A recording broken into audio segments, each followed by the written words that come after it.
Hey, this is Guy from New Plastic, and in this third part of the light series, we'll explore how to get different effect using chiaroscuro lighting or a low-key light setup.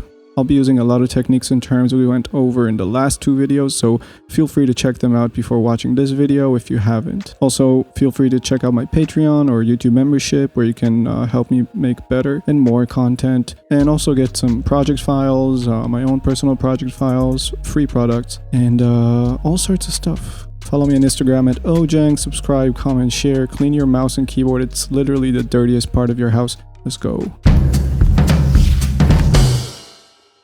So, chiaroscuro is a lighting technique that uses extreme contrast between light and shadow. The name comes from the Italian chiaro, meaning light, and scuro, meaning dark. And that's what it's all about. Juxtaposing the light parts of the image with the dark parts to create tension and depth. This technique was developed first by Renaissance painters like Da-Vinci, Rembrandt, Vermeer, and maybe most famously Caravaggio. And ever since, this technique was a perfect way to achieve strong emotions and express depth in a 2D image through photography, film, and of course, CG.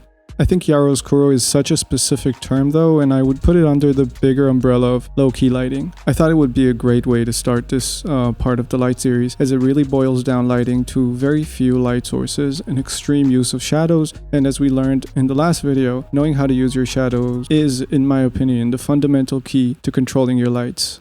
So let's start with a scene I got here. I have this model of a woman with a simple backplane with some vintage wall panels. I thought that for this scene, this woman is in an old house with no electricity, being lit up by a candle or a window or something like that. I have a simple HDRI just so we can see something. And this HDRI obviously doesn't fit the vibe we're looking for. Before we do anything, let's set up an octane camera and find our framing so we know how to set up the lights. I'll increase the focal length to something like 80, which is more flattering to a human face. And let's go for something like a medium shot, capturing the top of her torso, but focusing on her face.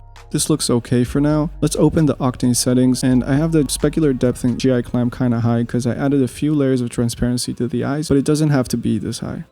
Let's go to the settings, then environment, and make sure it's set to black. And my exposure is set slightly higher. We can bring it down to 1 for now. Alright, let's turn off the HDRI and start from complete darkness. Let's add an area light and place it here so it lights the side of the face that faces away from the camera. Let me quickly add a null and use it as a light target and turn down the light power a little bit. Okay, so this way of lighting, where the light source lights up the side that's facing away from the camera, is called short lighting. When the light source lights the side of the face that's facing the camera, that's called broad lighting. By the way, there's this red artifact here that probably has to do with the hair intersecting with the material. I'm not sure, it's not supposed to be there, but anyway, yeah, this is broad lighting. I tend to like short lighting better because there's just something more exciting when the shadows are facing the camera. I think it adds more depth and drama, and it just feels more cinematic. And you can see how already we have something kinda decent. Let's reduce the temperature to get a warmer light tone. Let's also change the light shape to disk, and also change this into an IES light. And I want a distribution that's a bit more focused. Let's go for this umbrella. And I accidentally added a PNG preview file, so let's go back and add the IES file. Okay, not a huge difference. Let's scale the light down and place it slightly higher. I love that glint on the left eye here. This is called a catch light, and I might just do a whole video about this because it's so important in CG. Okay, let's keep moving the light more to her side, and as we move it, we increase the shadow on her face. When I do this, I look at the lit up areas within the shadows, so this area here under the left eye, it's now this island of light in a sea of shadow, and I love that. Let's try to move it even more kind of behind her. I just want to see how far we can move it before we lose everything. And that's cool, really dramatic. Every small movement creates a slightly different feel. What if we scale down the light even more? I think we're losing that glint in our left eye, so let's scale it back up. And now we have it again, okay. Let's try to move it even more towards her backside, so it's becoming more of a rim light. And that's really cool. I mean, this is super dramatic, right? She's almost completely in the dark and just barely getting a hint of the contour of her face. Okay, let's name this key light, and let's add another light to light up the background. So I'll bring it much closer to the back plane, and let's make it invisible. and bring it way down. I want this background to be brighter than her left side, the shaded side, but darker than her right side, her lit up side. To be even more specific and more of a classic chiaroscuro, I want to make the left side of the background dark, then her right side light, then her left side dark, and then the right side of the background light again. That'll get us this beautiful contrast across the whole image. Let's rotate this light to kind of block it from lighting the other side of the wall and just play with its position until I'm happy with the spread of the light on the wall. I'll also move the wall around to get one of those panels to stand right behind her hair, just so we get a clear outline of her silhouette. Let's make it a bit warmer, maybe weaker. That seems fine. Let's duplicate the key light so we have this light placement saved and try another way to light her. So by moving this light slightly more to the front, we expose much more of her, and I think this actually looks better. We get more contrast with the background too. Okay, call it key light 2 and duplicate it and keep looking for more ways. And I'm trying to light more of her face and maybe more from the bottom and slightly warmer, kind of like a candle on a table. But I don't really like how it's looking. Let's try from above, and actually really like this. This kind of acts like a ceiling lamp, and I love the shapes that it creates on her face. Let's try a much more focused IES distribution. Nah, even more. Let's go for this beam of light. Yeah, that's pretty sick. Dude, I love it. It really flatters her face, but it's also super moody. Cool, let's turn this one off and add an actual spotlight. Let's place it around the same location and put the target on it. Let's make the cone a bit smaller, bring the power down, and I'm just playing with the scattering settings. I'm brightening up the absorption to have more light absorbed or disappear, and reducing the density to reduce the amount of light scattering. And let's hide the background light for now. Now I feel like I want more scattering around her. Let's darken the absorption, up the light power, increase the cone size. That's starting to get there. Let's bring in the barn doors a bit. Bring the light slightly down and increase the cone even more. And yeah, that's cool. We get all this dark gray contrasting with her even darker silhouette. Let's scale up the cone even more. Yeah, that's pretty sick. Okay, making the scattering slightly darker. And if I increase the density, nope. Let's actually bring down the density.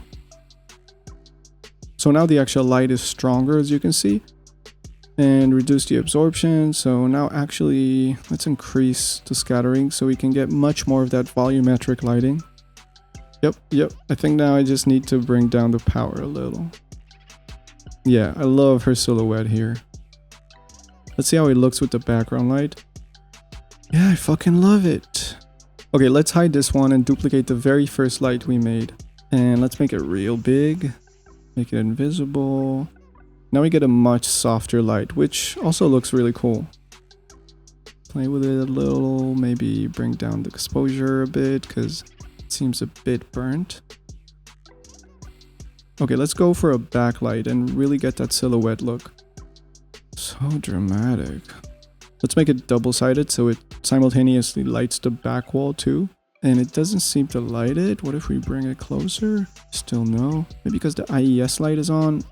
And yep, now it lights both sides. So I'll just play with the power and position to get the right contrast. With this one, I might as well make the back wall much more lit so the black silhouette really pops out. I'm always thinking about contrast. Yeah, it looks better. Yeah, it looks best when our right side is more lit up. You get that eye barely glinting through all that shadow. Okay, let's keep experimenting. I'll duplicate this light, make it a rectangle, and in the light tag, I'll add an octane checker texture to the distribution. Let's add a projection node, set it to XYZ to UVW, scale down the X, and actually let's make the light visible so we can see how the texture is looking. So actually, let's scale the Y down and scale the rest up so we get these horizontal stripes. Okay, we can't see the texture at all, and that's because we need to scale down the light way down. And only at the smallest scale you can start to see the texture getting sharper and sharper. Let's bring down the power. Yeah, that's pretty cool. And yeah, we can just play with the scale, the power, the position to get the look we want. I can also go to the projection map and play with the settings of the texture itself.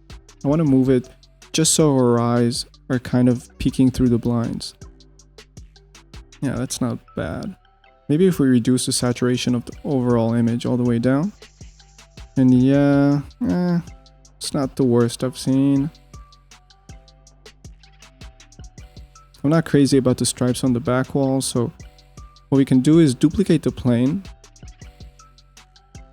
make it fully black, then add an octane tag to it and hide it from the camera. Now it blocks the light from hitting the back wall, and we can still see the back wall. I mean, we can't see it now because no light is hitting it, but I also want to give it a more contemporary kind of plaster wall texture to fit the new look. I'll add a universal material, and let's actually turn on the background light so we can see what we're doing. Make it a disc shape and scale it down. We get these artifacts because the ray epsilon is all the way down, but we can just bring that wall closer to fix that. Okay, I'm fast forwarding through all this because this is not about making a procedural plaster material. We'll be making these in their own dedicated tutorials very soon. And there you go. Maybe bring the light more to the right. Can probably make the wall slightly darker. And I can also go to the plane that blocks it from getting the stripe light and make it only like halfway invisible, so we still get a little bit of that light on it. But nah, I still don't like it. Alright, let's duplicate the camera and use this one to zoom in. Man, this crop is so much better. This is sick. So this is the Patreon only part. In the regular tutorial, I extremely fast forwarded through this part because it made the video too long and started to get into expressive light territory, which I want to dedicate a whole video on. But for the Patreon only version, I'll just leave these parts not extremely fast forwarded so that if you're interested, you can at least follow along. Maybe you'll learn a thing or two on the way. I won't narrate every move here, but in the face close-up, I do the exact same thing we did with the spotlight, but this time I added a color texture to it and really tried to make it like a strong rim light with all the face drowning in shadows.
And for the second scene with multiple people, I just created this composition with several subjects in it and see how we can tackle different levels of depth and focus while still keeping very few light sources in the scene.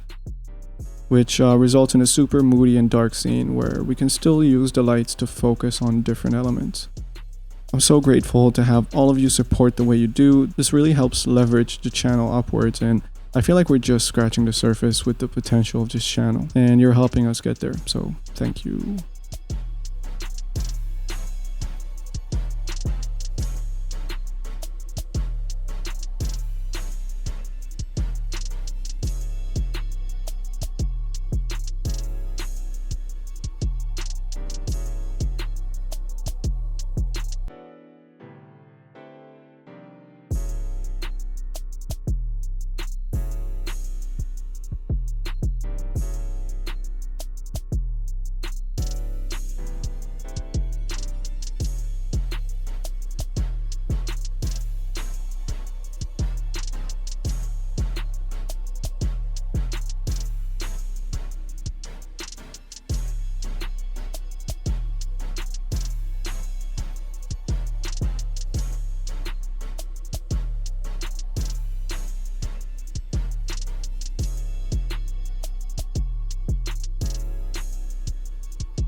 So yeah, dude, that's some approaches to low-key lighting for you.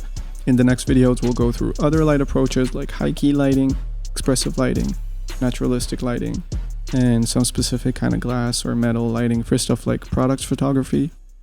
I love you. Have a great day. Peace.